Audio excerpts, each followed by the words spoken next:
Namo tassa bhagavato arahato samma sambuddhassa. Namo tassa bhagavato arahato samma sambuddhassa. Namo tassa bhagavato arahato samma sambuddhassa. Buddhang dhammang sanghang namassami. Continuing from yesterday, where I was talking about the metaphorical mountain, or the climbing a mountain to reach its peak, and the peak symbolizing the goal, attainment of Nibbana, or anything really we're trying to achieve in life. But in this case, enlightenment, freedom from suffering, liberation, is reached by following this gradual path, which as lay practitioners can be by the easier route of the zigzagged track or path, climbing the mountain like this,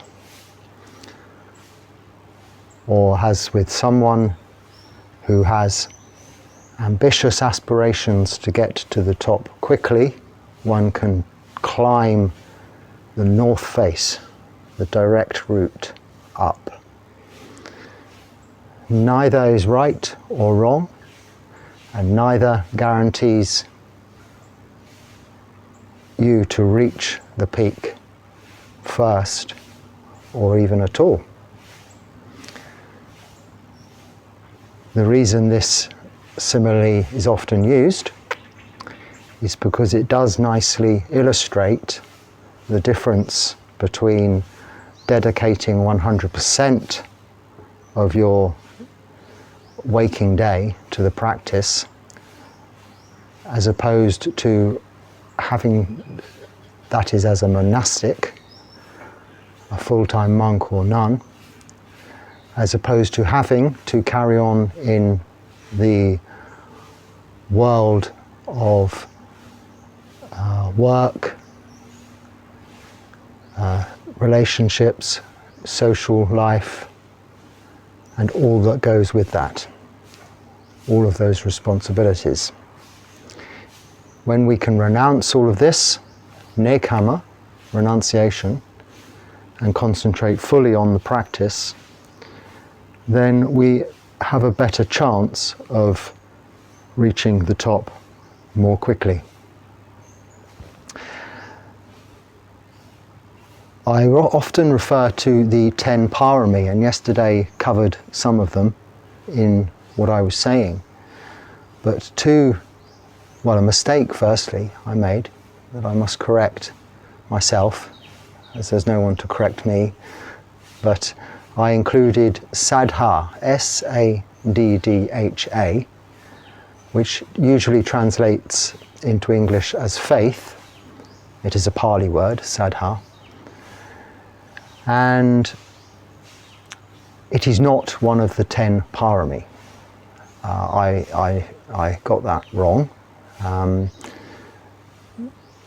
don't think I was confusing it with sacca, S-A-C-C-A, which usually translates as truth. But one can say, or I think, saddha, faith, which I rather prefer to think of as confidence, as opposed to faith, because faith implies belief, and in this practice there is no necessity for belief, but there is the encouragement to be confident in these teachings. And sacca meaning truth, is something we can all actually have faith in, have confidence in, even believe in, because the truth is unarguably fact. Hence, it is called the truth. And as the primary first Buddha's teachings are the Four Noble Truths of suffering, cause of suffering, end of suffering, and path leading to the end of suffering, then Satya and Saddha do relate very closely together. But I did make a mistake, so I was just correcting myself in order that I don't confuse you with all these many other lists that there are. You don't have to remember these lists, they're numbered lists to help us relate back to them when we need to. In fact, the 10 parami are not part of the suttas, not one of the Buddha's official lists like the Four Noble Truths or the Noble Eightfold Paths or the Four Factors of Enlightenment or the Four Factors of Mindfulness or the Seven Factors of Enlightenment and so on. It's actually one that's come along afterwards, but all of those 10 parami, I'll just go through them actually. Dana, which is generosity, giving. Sila, which is morality, virtue. Nekama, which is renunciation. Panya, wisdom. Now I mentioned all of those four yesterday. Virya, which is energy or effort, which also comes into the Noble Eightfold Path, right effort. Khanti, which is patience or patient endurance. Satya, truth, as we've just talked about. Adhitthana, which I mentioned yesterday, which is a determination, a promise, a resolution, like a New Year's resolution is an adhitthana. Excuse me. Metta, which you all know, is loving kindness. And finally, upekkha, which is equanimity. And they all are in other lists and included in suttas throughout the Buddha's teachings, but not as a list in their own right. However, they're a good reference point. And as I ran out of time, a couple of things yesterday, I didn't run out of time, but the video was going on too long for my technology to cope with. I think if it goes over, much over 40, 50 minutes, it struggles. Anyway, that aside, by the way, the phone survived its long drop face down onto the concrete yesterday, so we're here to live another day. The screen cover thing's a bit cracked, but it's usable, no problem. So the parami, these 10, they're often referred to as perfections, are aspects of our actions of body, speech and mind that we can perfect with a view to improving our circumstances, our conditions, and what those causes, those circumstances and conditions cause. So keeping sila means we are leading a moral, virtuous life of doing no harm. And this has its direct results, you will find, as in you have less concerns and other people have less concerns of you. You are giving fearlessness to them and in turn developing fearlessness in yourself, making you a happier person. After all, this entire path, the Buddha's teachings, are to achieve happiness, which is the result of contentment. And ultimately, contentment is achieved through the ultimate goal of Nibbana by having really eradicated worldly desire, the insatiable wanting, thirst, craving, or deluded, misunderstood belief that you need something, which you don't, you just want. Of course, there are things we need and there are things we want, but often there's a very fine line or blurred idea between the two. So we were talking about this gradual path leading to the top of the mountain, or the more direct path, which is not a shortcut, it is more intense. You're climbing with, as I mentioned yesterday, grappling hooks and ropes to protect you from falling. And this is the support structure of the Vinaya, the rules of monastic practice, and the way monasteries run, and the way certainly also in Buddhist countries, there are monasteries to look after monks, for monks to live in, and forests where there are kutis to stay like this, and lay people all around to support those monks wherever they may live, by giving them food each day, supplying their clothing, the robes, building these kutis, and any medicine that is required. Just those 4 basic requirements, requisites that the monk has. And with that in mind, we seemingly have it easy to just practice sila, keep moral virtue, meditation, and develop wholesome mind states, reducing unwholesome mind states to attain to Nibbana. But of course, if you take into account the whole giving up of worldly life, entertainment,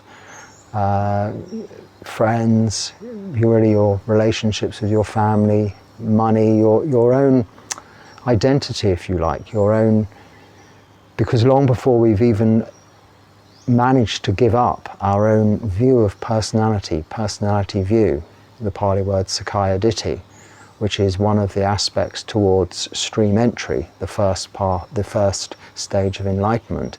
A long, long time before that, we relinquish all physical, materialistic, or identifiable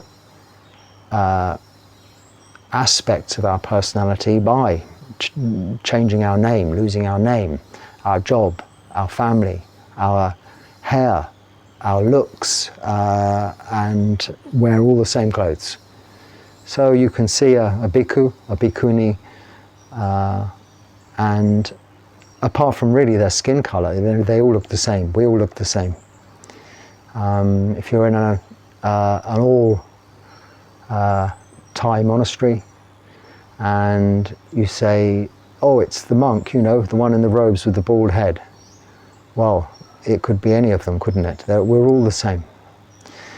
If you're the one Phra Dan, like me, in a Thai monastery, yeah, you can be identified. There's no doubt about that. But I can't identify myself.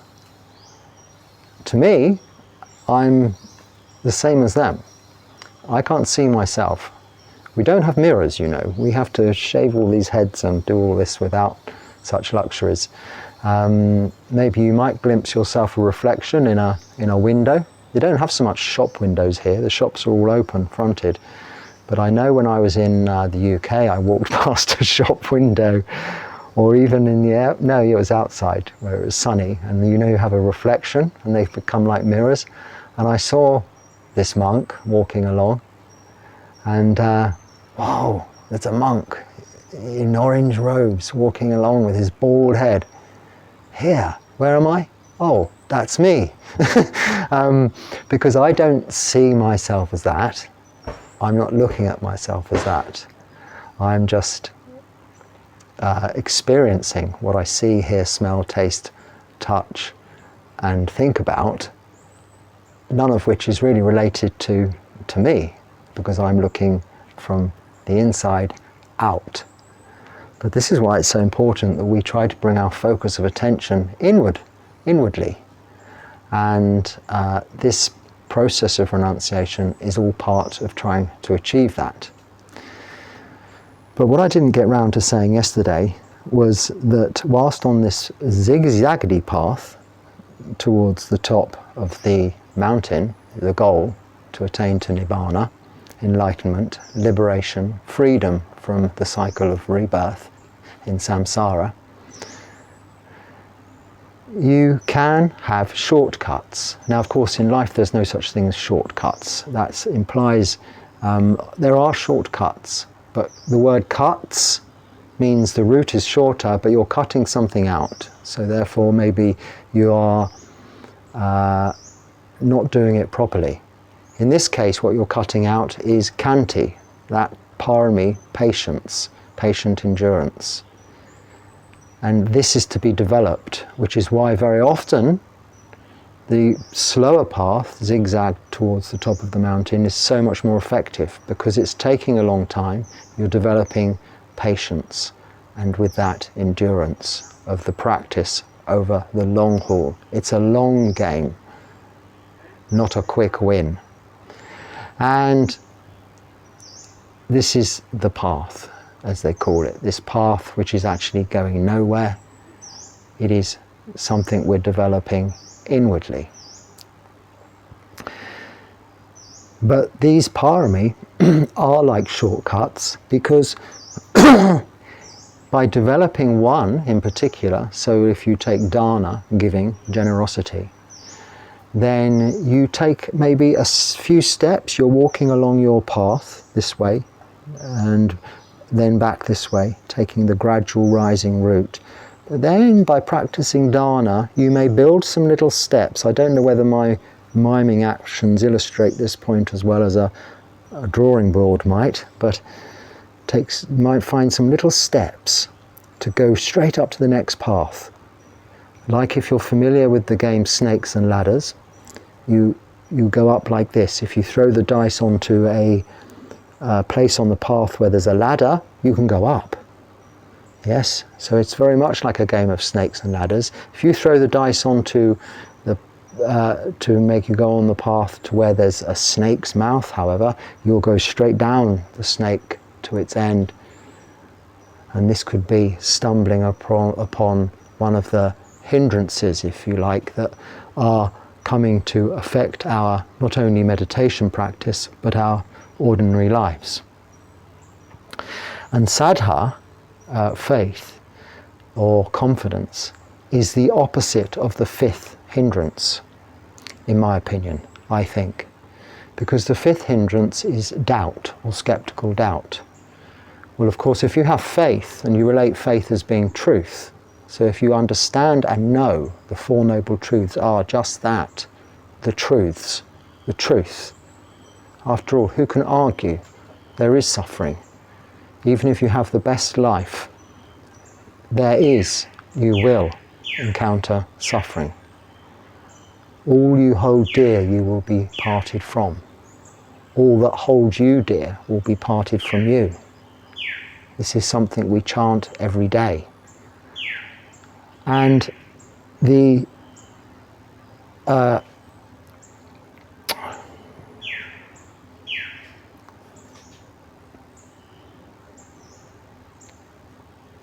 excuse me, there's some distractions in the background.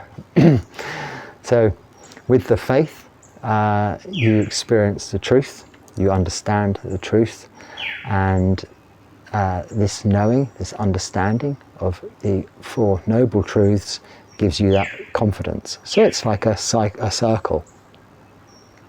And doubt is the opposite. Doubt is not knowing the truth. It can be doubt in your own abilities to practice, or it can be doubt in the teachings of the Buddha. But if you really understand the teachings of the Buddha, you will develop confidence, faith, saddha, in yourself, because there's nothing complicated about them. You simply keep sila, just 5 precepts: no killing, stealing, sexual misconduct, lying, or taking intoxicants. Sit down for some time each day. If it frightens you off, don't call it meditation. Just sit and do nothing. That'll do. It's meditation. it will become samadhi. You will develop vipassana. But don't complicate it for now.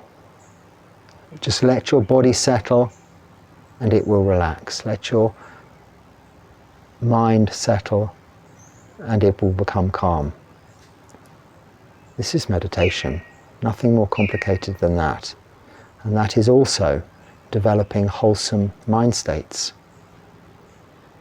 If you include within that this other parami of metta, loving kindness towards all being, it doesn't have to be this exuberant outflow of love and affection for all you come across and see, even if you don't like them. It is just the wishing to do no harm to them, or wishing that they come to no harm, and seeing the good in them. Often, if we have aversion to an individual, it is because we see our own faults in them. In a way, we're criticizing ourselves. So you can look back and take the mirror away and see that fault in yourself and say, well, I see that fault in myself. I can empathize, I can have compassion for that person because they haven't yet realized that it is a fault. So let it be, let it go, settle, and you will develop metta, you will develop subtle, loving kindness towards them. This in turn will be reflected back.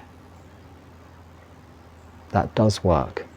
All of these things that I'm repeating, that I have heard, that I have read, that I understand from the teachings of the Buddha, are not teachings to be learnt. They are to be experienced, tried out for yourself. And once experienced, can be known, not believed, known. It is not theoretical, it's experiential. And by knowing these results, feeling these results, and seeing the achievements, you develop more patience. Now, what made me start to think and then talk about this gradual path, which I'm calling for now the gentle path, whether you're climbing straight up the mountain on the ziggity-zaggity path, or on the ziggity-zaggity path and making the most of these shortcuts that come along with these virtues of parami, as and when you can. Whichever way, the gradual path doesn't necessarily give you instant results.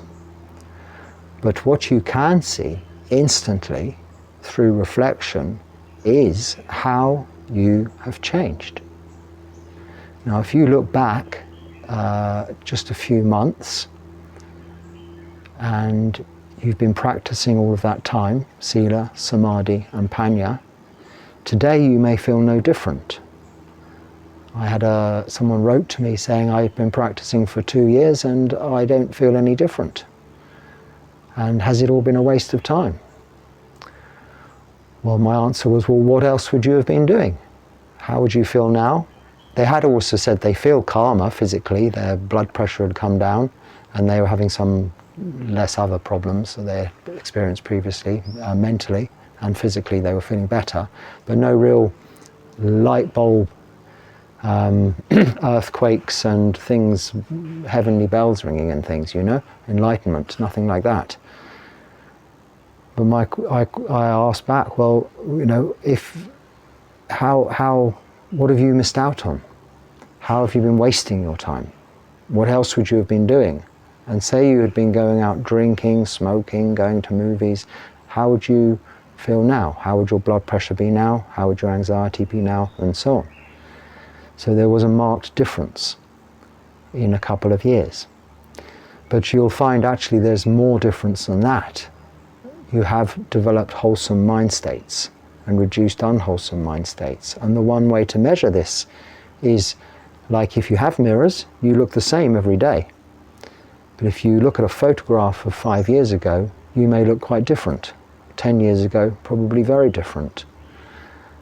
And this is that gradual change, that gradual improvement.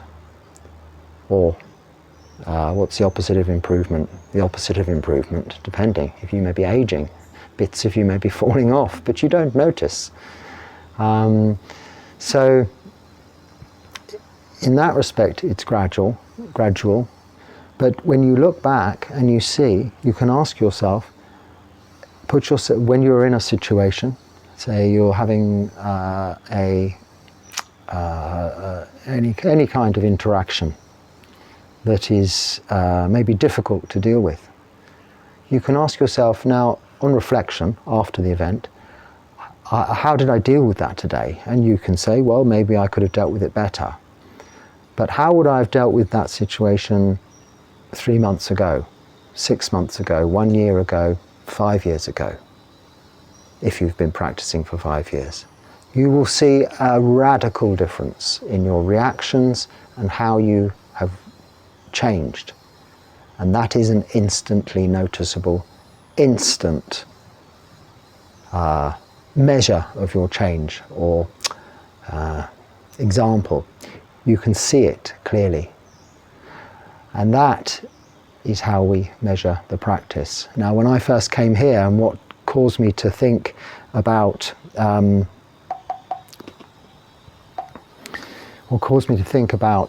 this gradual path was, I have to walk a mile into the village and then the town on our arms round to collect food each morning, and we have to go with bare feet on very stony, horribly hard, difficult ground. And well, I don't mind saying it was agony at first and continued to be. But at some point, and I didn't realise this until the other day, just a couple of days ago, I no longer notice this. It is no longer a thing. So from dreading it every day, and for almost tiptoeing for 1 mile, we do get a lift back most of the way. So it's a one-way trip, because it's downhill. It's all the way up a hill on the way back, and we have a lot of food and things to carry, so we get a truck brings us back. But this I used to dread every day, and I was just longing for the tarmac of the street of the town to just tarmac. I never thought I could think of a road surface as being as comfortable as a luxury bed for my feet. But now all of a sudden this agony is not there. I don't notice it at all. So I thought, hang on, the road, has it changed? No, it's all the same. Very gradually, each and every day. I had no choice other than to exercise khanti, patience, patient endurance. It's part of being a monk. It's what we have to do. But by having to do that, of course as a lay person you wouldn't have to do this, but by me having to do that, and this is just an example of how the practice and how monastic life approaches things slightly differently, slightly more aggressively, but still gently. Gradually, I got used to it until I didn't notice it anymore, and then it was some time later. I can honestly not say when it was in this last 3 months, whether it was halfway, 2/3 of the way, or even if it was just a few days ago, that this became bearable. And at the same time, I also noticed then a day or so later in the evening, when we have to, when we do our evening chanting, we have to sit in this position, kneeling on our knees and our bottoms on our heels with our toes like this. It's sitting on your haunches. This is always how you sit in Thailand for talking to your teacher, for bowing, for paying homage when we do the initial chanting. And this goes on for about 10-15 minutes, that's all. But for Western people who don't ever sit like that for more than a couple of seconds, it is agony. And for me, it was agony. For the first few days, I could not manage the entire part. I had to just sit down on my feet. But you really aren't supposed to do that, and that is exactly how ladies sit here in Thailand. So you can't, it's not a case of being wrong sitting like a lady. Your heads as monks, you'd be right down here and all the others would be up here. And anyway, it's part of the training, it's part of the practice. And again, I realized, well, I haven't noticed this today. When did that pain go away? Of course, it's been very gradual. But in hindsight, it's instant. So, it's a gradual path, but it has instant results. They are also irrevocable, irreversible, unforgettable. You cannot unsee what you have seen. The truth cannot at any time become the true truth. Obviously, the description of the nature of things, so if I say to you that's a green tree, I would be lying if a month later it had been struck by lightning and it was black. It would no longer be the truth. But that truth of that tree is that it is subject to a anicca, which is impermanence, so its nature can change. Dukkha, unsatisfactoriness because of that, and everything is out of our control, anatta. This is the truth I'm talking about, the real truth. And once seen, it cannot be unseen. Once experienced, it cannot be unexperienced. Like a finger snap flash of nibbana cannot be unexperienced. So you've got to the top of the mountain, whatever you do thereafter, you have seen, experienced it, you're there. So we have this choice, we go directly like this up the north face, or we take the path, but there are shortcuts along the way by just practicing this Noble Eightfold Path and bearing in mind, taking into account this idea of parami, these perfections, these qualities we are perfecting throughout this lifetime, and maybe we have been perfecting one or two of them in other lifetimes previous to this.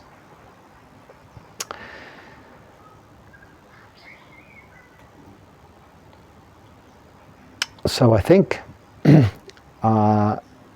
that's all I had to say on the gradual and gentle path. And today I've really just talked further about what I was talking about yesterday to clarify a couple of points for my own benefit as much as yours. These talks are for my own benefit also, because I don't get the opportunity to talk otherwise, and sometimes just talking things through make you reflect and think. Now, I don't listen to my talks, but on reflection and thinking yesterday, or at some point anyway, I thought, did I say satya or saddha? And is saddha a parami? No, it's not. And then I was able to reflect on that very subject, which is useful to me. But I hope it wasn't too distracting for you by me misinterpreting something slightly. So, for that, I hope you find that useful. And I'm never really quite sure how to end these. So, as I started with paying homage to the Buddha and the Dharma and Sangha, I think I should end it by offering a short blessing for you, and that seems a nice way to frame this little talk. Bhavatu Sabba Mangalam Ragantu Sabba Devata Sabba Buddha Nupavena Sada Dhamma Nupavena Sada Sangha Nupavena Sada Suti Bhavantu Te.